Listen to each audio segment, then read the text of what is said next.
Hello, it's a very lovely good morning from here in Delhi, and hope as always that each one of you are absolutely fine. And at the same time, needless to add that, we pray to the Almighty to keep each one of you absolutely healthy, sound, and safe.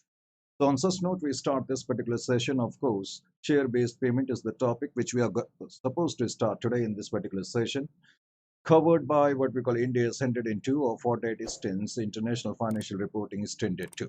Correct? So corresponding to AFRS 2 is Ind AS 102. Now, before we delve into the issue of what exactly the share-based payments are and what exactly are the transactions which will be covered by share-based payment, there are many hunches I have seen actually.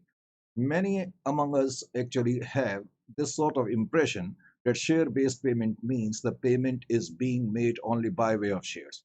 So, initially, what my point is that I would like to actually clear out the exact meaning of share based payment so that later on, when we touch upon the what we call issues of this particular standard, things become easy to assimilate.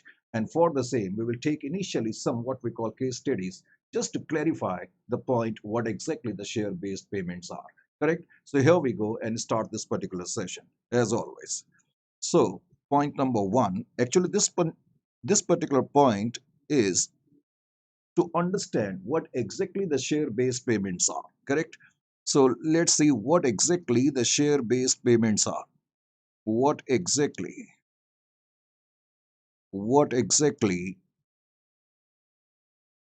share-based payments are. Correct? Share-based share-based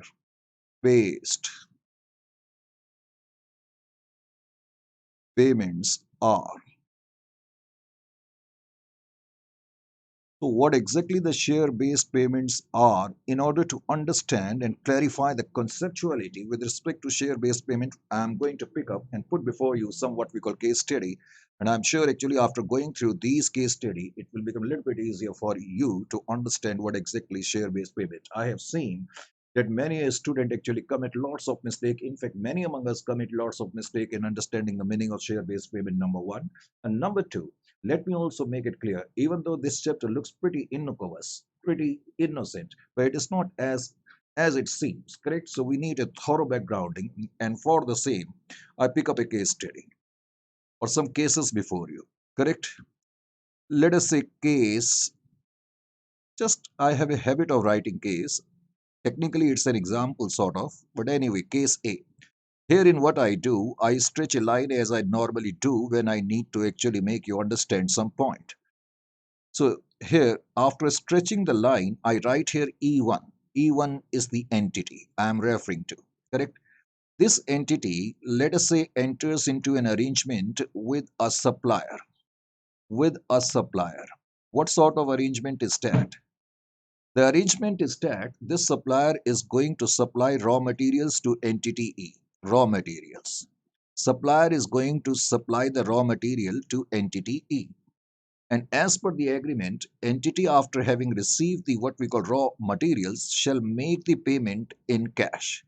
So nothing new. So many times we have come across such transactions. We buy goods and we actually make the payment. So nothing new in it. Correct? So here you are going to pass a simple normal entry. You have purchased raw material, so your entry will be raw material account debit to cash account. I need not require to tell you. It's a simple normal accounting transaction, isn't it or not? It's a simple normal accounting transaction, and of course, later on, you are going to debit the raw material because it happens to be an expense, so you are going to debit it to your what we call your P&L account. Anyway, so this is your entry, raw material account debit to cash account.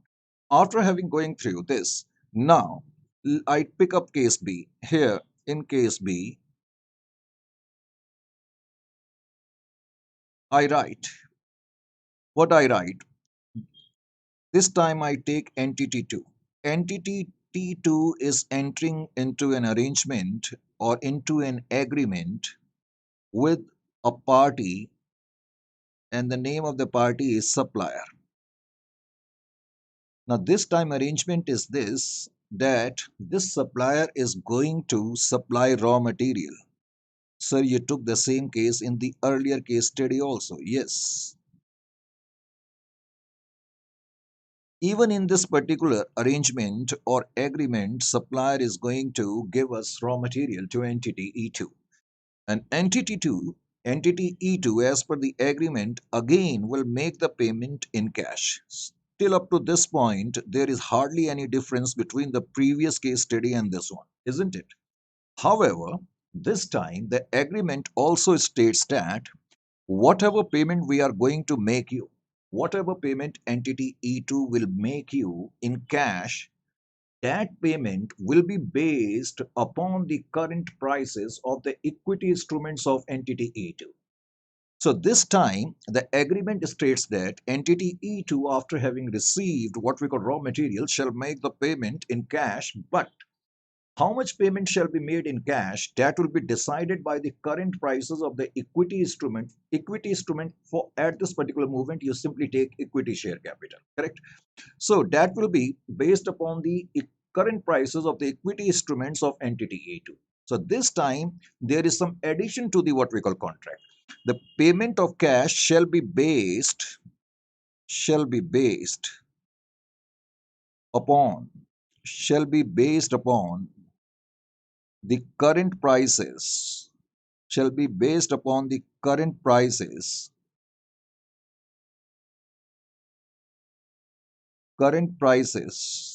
of shall be based upon the current prices of equity instruments of equity instruments.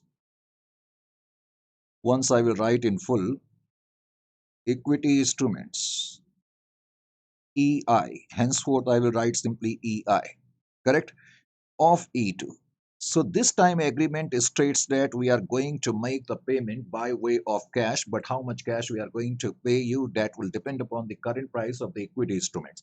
So this time, this particular transaction is not a normal accounting transaction.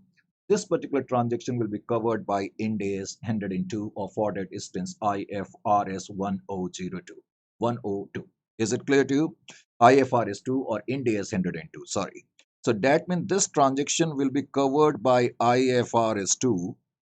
Whenever I will write IFRS 2, it means Ind AS 102, and it also means under share-based payment. Correct? This is a transaction which will be covered by what we call share-based payment transaction. So first point which you need to eradicate, wipe out from your heads and your what we call impressions in mind, that share-based payment doesn't mean that payment is only by way of what we call shares. Payment could be, as we will see later on, payment could be in cash, payment could be in any other asset, payment could be by way of shares also. But besides share, we can make the payment in cash and in any other asset. But the important point is that whatever is your mode of payment, that mode of payment must depend upon the what we call current price of the equity instruments. That is the important. So unless and until the component of the consideration will be based upon the what we call current prices of the equity instruments of the entity, that particular transaction will not fall under Ind AS 2. But if it is based upon the current price of the equity instruments, then it will be covered by Ind AS 102, or for that instance IFRS 2.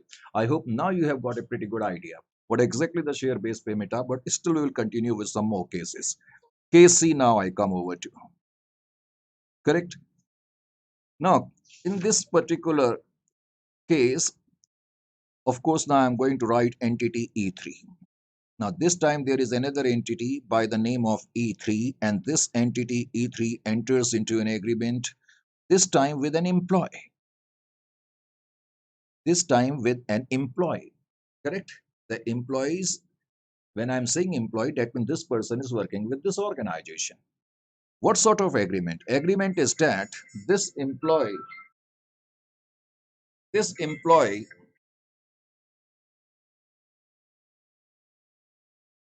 this employee actually, when I'm saying employee, that means this particular employee is working with this particular organization,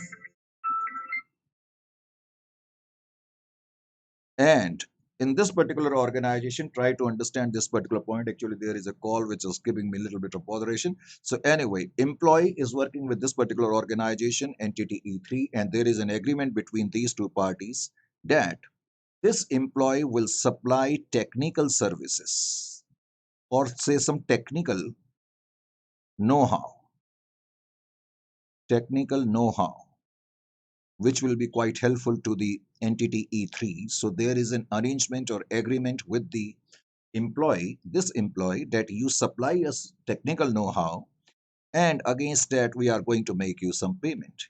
And let us say, as per the agreement, once again the payment is by way of cash, but once again this payment shall be based upon, as I said earlier, as per the agreement, how much cash we are going to give you shall be decided by the current prices. That means it will be based upon current prices, based upon current prices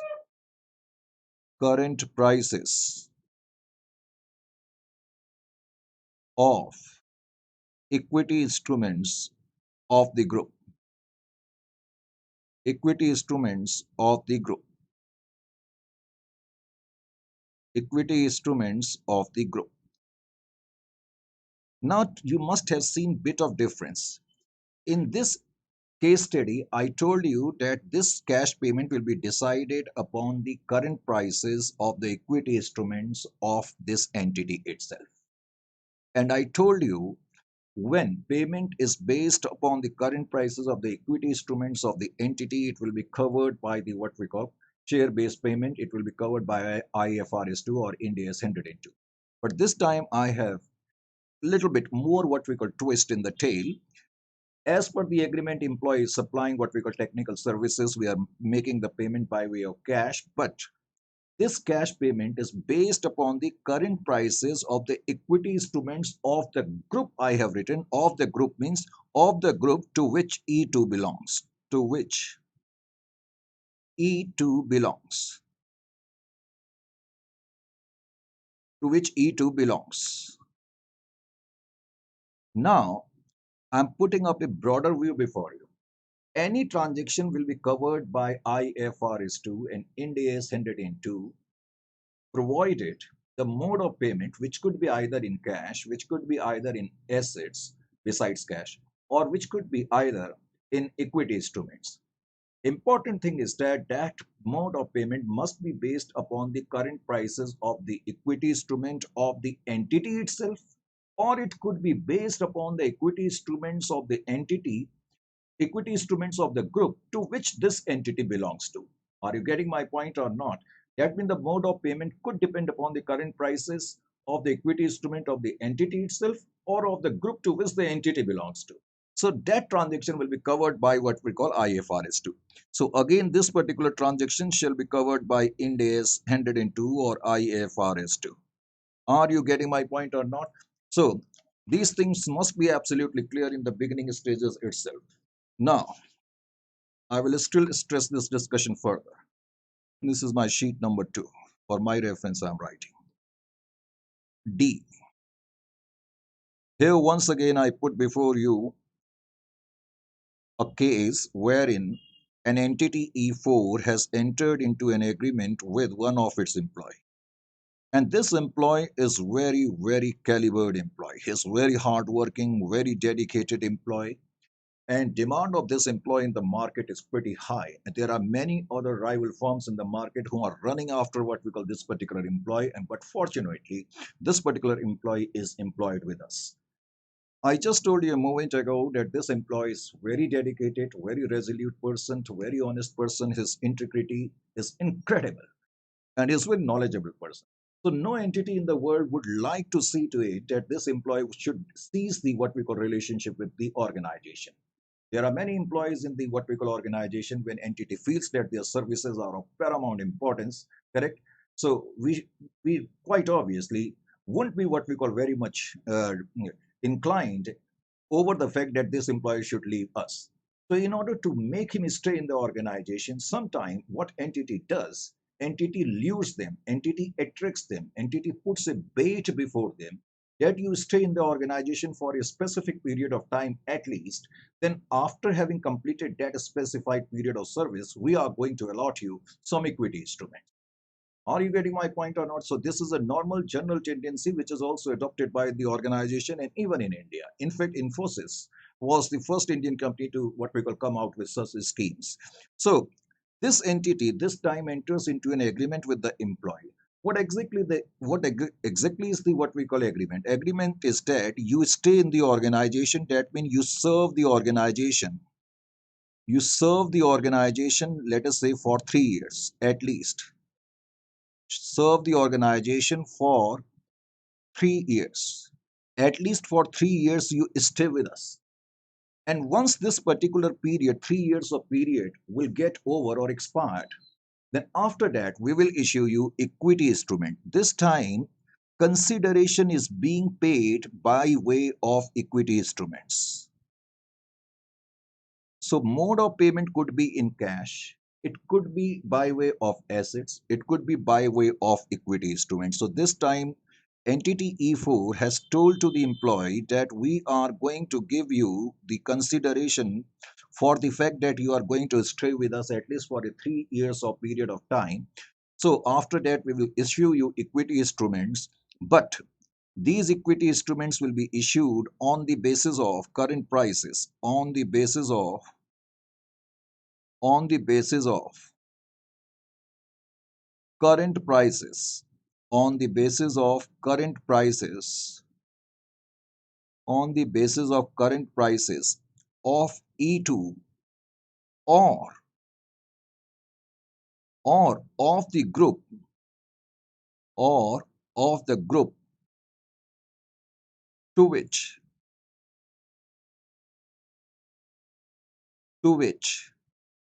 E2 belongs.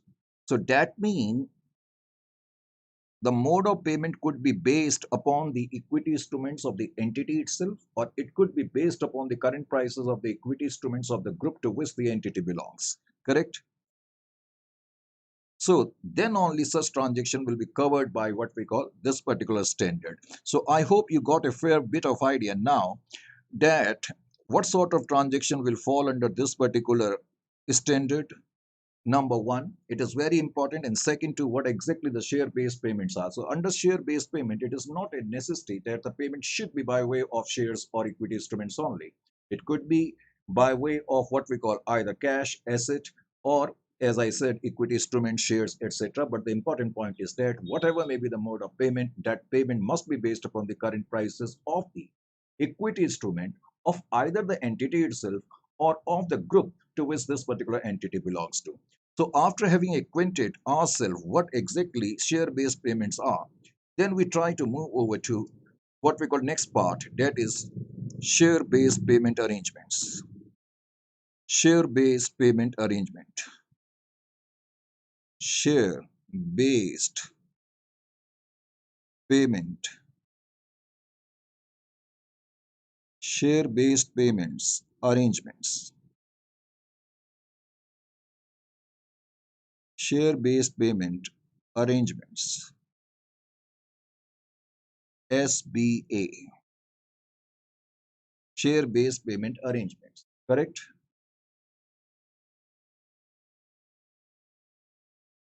Actually, I have already talked about indirectly what exactly the share-based payment arrangements are, but still I will write share-based payment arrangements, SBA. You can say is an arrangement.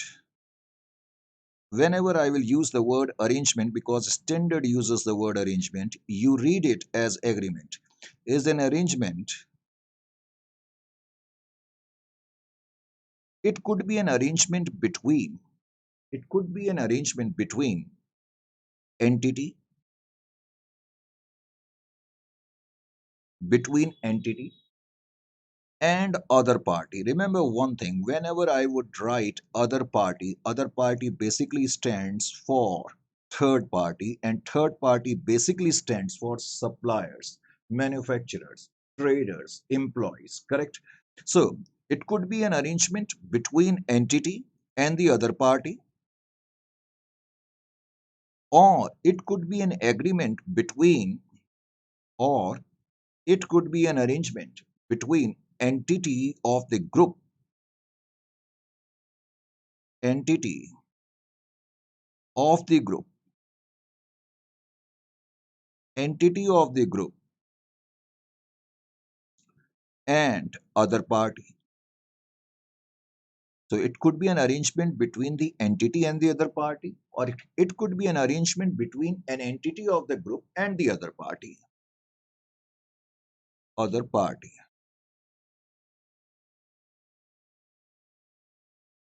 Correct? Or it could be an arrangement between any shareholder, any shareholder of an entity,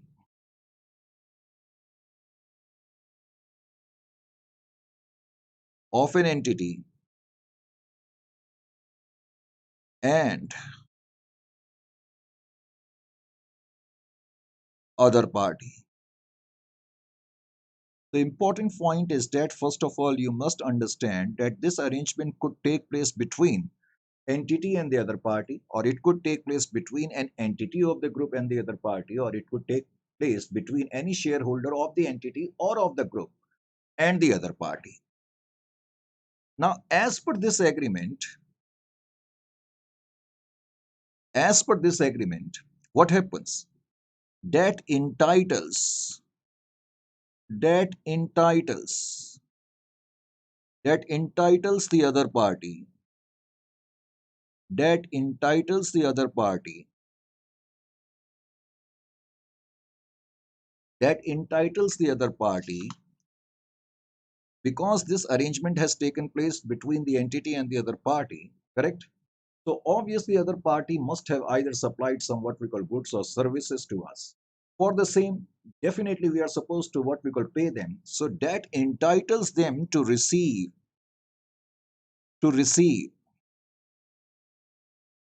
what? To receive cash or assets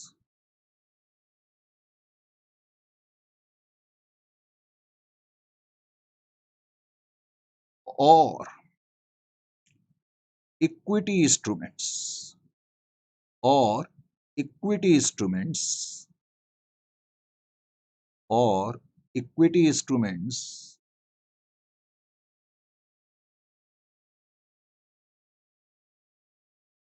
of the entity, equity instruments of the entity or of the group, or of the group to which entity belongs, to which entity belongs, just wait, entity belongs,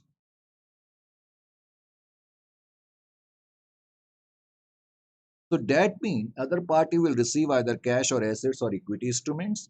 But important thing is that whatever is your mode of payment should be based upon based upon current prices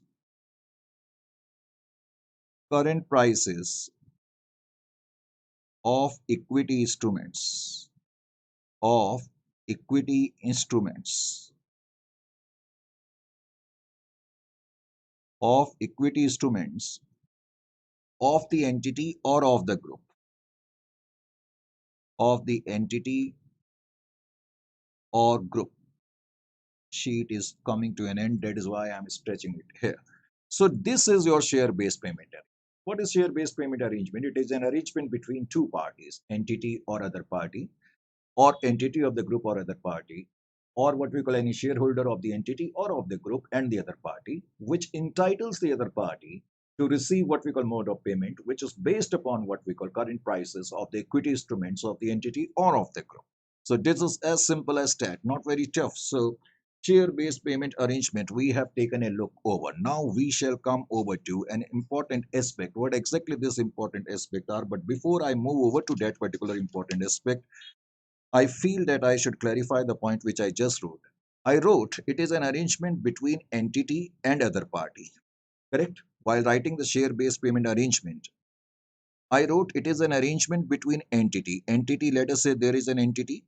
and there is other party. Other party, I'm simply writing OP, or okay, other party, I will write other party. So it could be an arrangement between the entity or other party. Arrangement could be of anything, that we will receive services or we will receive goods and services and we are going to make the payment, but the important thing, that payment should be based upon the current prices of the equity instrument. Then I wrote it is an arrangement between an entity of the group. What does it mean? Let us say there is a parent company, correct? And this parent company has two subsidiaries. This parent has two subsidiaries, S1 and S2. And these three parties combinedly will be called as a group. Are you getting my point or not? Combinedly, these entire structure will be known as a group. So let us say S2 enters into an arrangement. So it could be an arrangement between an entity of the group and other party. Correct? S2, let us say, enters into an arrangement with other party that you supply us goods and services and we will make you the payment in cash, assets, or what we call equity instruments, which will be based upon the current prices. Then it is a share-based payment transaction and share-based payment arrangement. Then I wrote any shareholder. Let us say P1 is a parent company and it has got, let us say, two subsidiaries, S1 and S2. Now this is a group. Any shareholder any shareholder of this entity or this entity or this entity, any shareholder of the entity or of the group can also have what we call a share based payment arrangement. Let us say one shareholder of this entity enters into an arrangement with other party, then it is a share based payment arrangement, provided as per the agreement the payment will be made by way of cash, assets, or equity instrument, but which will be very importantly based upon the current prices of the equity instruments. So this is the meaning which I try to actually make you understand. Correct? Okay. Now we come over to a case study. To call it case study. Just let me see how much you have picked up. Let us say a parent issues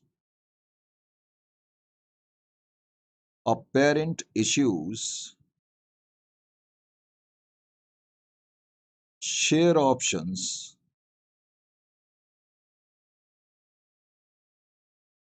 to the employees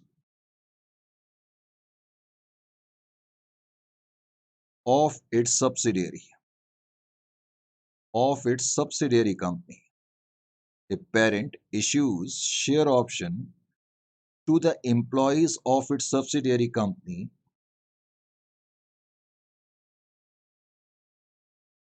based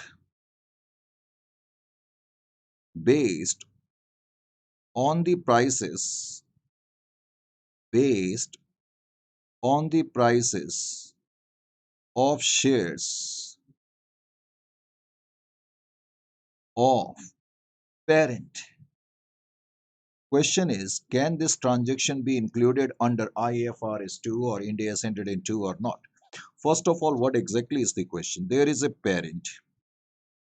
This is a parent company. Let us say the name of the parent company is P1. This time, this parent is issuing shares to employees of the subsidiaries. Employees of subsidiaries. This parent is issuing shares employees of subsidiaries. Correct? So, of course, payment will be based upon the current prices. So, yes, then this particular transaction will fall under IFRS 2 or Ind AS 102. This transaction will be included. Correct? Let us say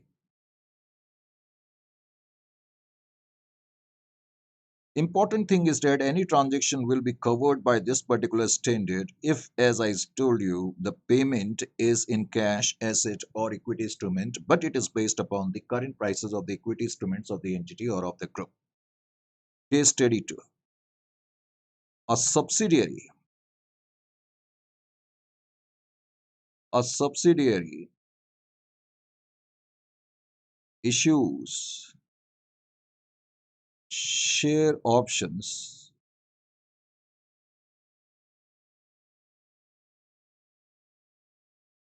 to its employees based on the prices based on the prices of shares of parent. You should be in a position to deliver me the answer if I am going to put the question before you, that should this transaction be included under what we call IFRS 2 or not. A subsidiary issues share option to the employees. Now this time, in the last one it was parent, this time let us say S1 subsidiary is issuing share option to its own employees, to the employees of S1.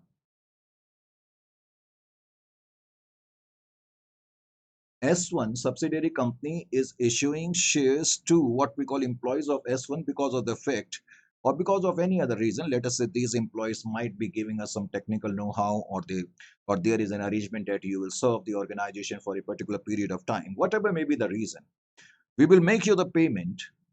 But this time, as per the agreement, the payment will be made by way of equity instruments, but the equity instrument will be based upon the current prices of the parent. So I've already told you that equity instrument, whatever mode of payment is there, that should be based upon the current prices, either of the current prices of the equity instruments, either of the entity itself or of the group to which the entity belongs to. So again, this particular transaction will be covered by IFRS 2. Correct? So these things you should be absolutely aware of. Now, after having a look over these facets, now we move over to next part, that is share based payment transaction. First of all, there must be an arrangement. Unless and until an arrangement will take place, transaction can never ever take place. Are you getting my point or not? Suppose there is an agreement between you and I, correct? That you will buy my course for this much of price and I'm going to make you the what we call availability of the course. First, let us say there is an agreement. But in real terms, when I will deliver the course and receive the payment, this transaction could take place only once we shall have the agreement. Are you getting my point or not? So similar to here, once the share based arrangement has taken place, that we will receive the goods and services and make the payment, then the transaction takes place. So share based payment transaction. So what is share based payment transaction? Share based payment transactions. Share based payment transactions. SBPT,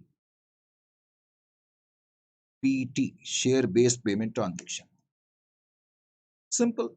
It is a transaction in which one party will receive goods and services, and at the same time, that party will incur an obligation to make the payment. Correct?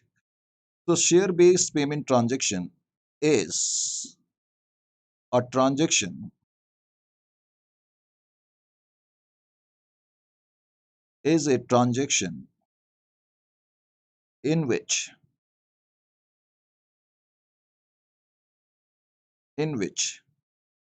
a entity receives goods or services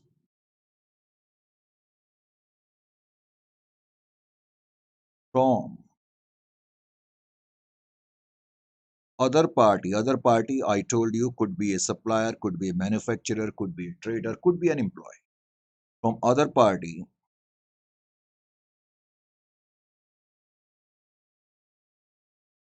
and B. Incurs an obligation. Incurs an obligation. What is the obligation? Obligation is that you are going to settle the transaction. Incurs an obligation to settle the transaction. Settle the transaction in cash or assets or equity instruments based upon, it is important, based upon current prices, based upon current prices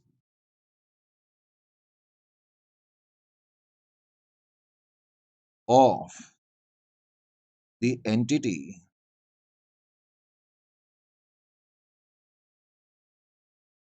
or of the group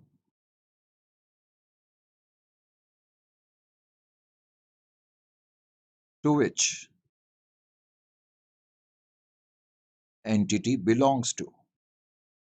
Entity belongs to.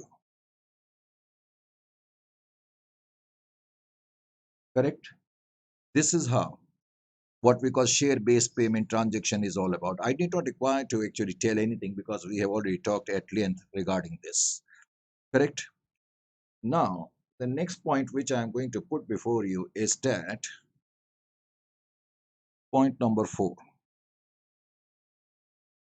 Some features. Some features means some features or special points with respect to share-based payment transaction. Share-based payment arrangement should be formed, correct, with an agreement between entity and other party. This is the foremost thing. Share-based payment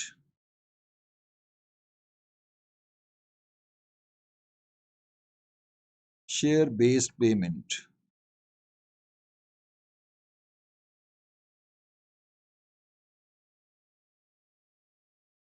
share-based payment transactions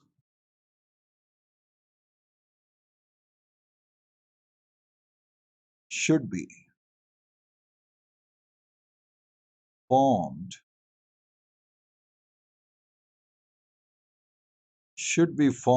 with with an agreement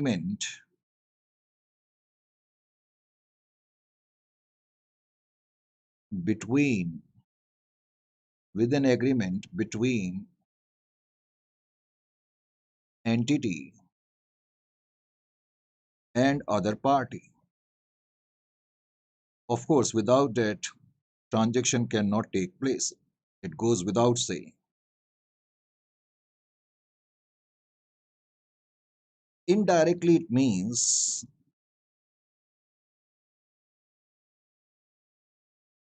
indirectly, it means terms and conditions, terms and conditions, terms and conditions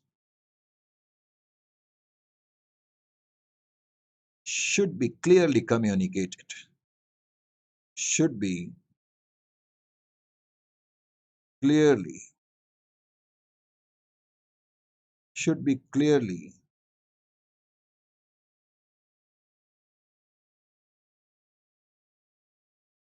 communicated.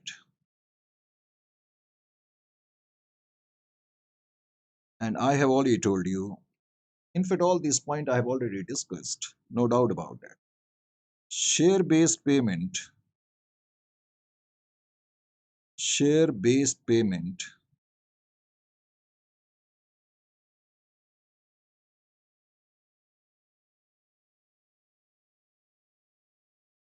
transactions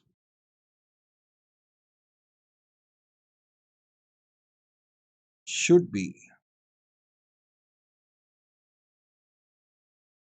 for goods and services, for goods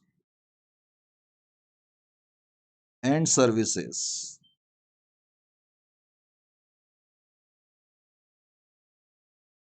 w- with an external party. With an external party. What does it mean? External party means parties outside the purview of entity itself. External parties. I have already told you external parties includes, that is, suppliers,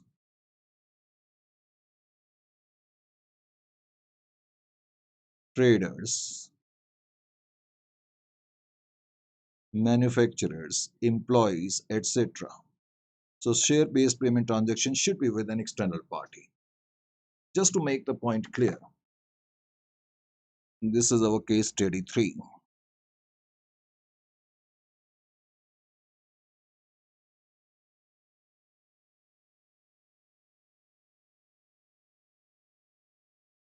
E1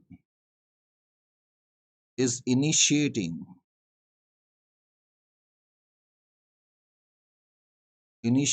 a plan to provide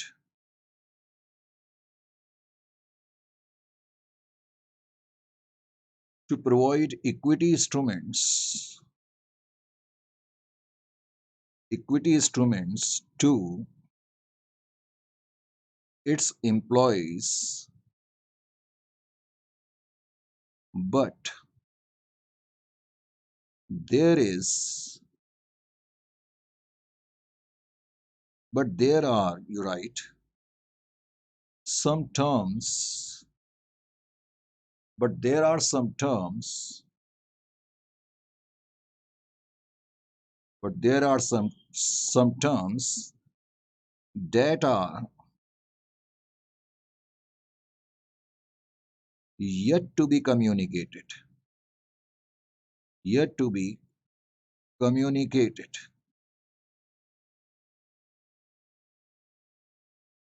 So can this transaction fall under IFRS 2? No, this particular transaction will not fall because, as I told you, under special features, the terms and condition must be clearly communicated. So transaction will not fall under IFRS 2. Not fall. Why? Terms and condition haven't yet been communicated. Correct. So in this session, we'll finish till up to this particular point, and needless to add that in the upcoming session, we are going to touch upon many more.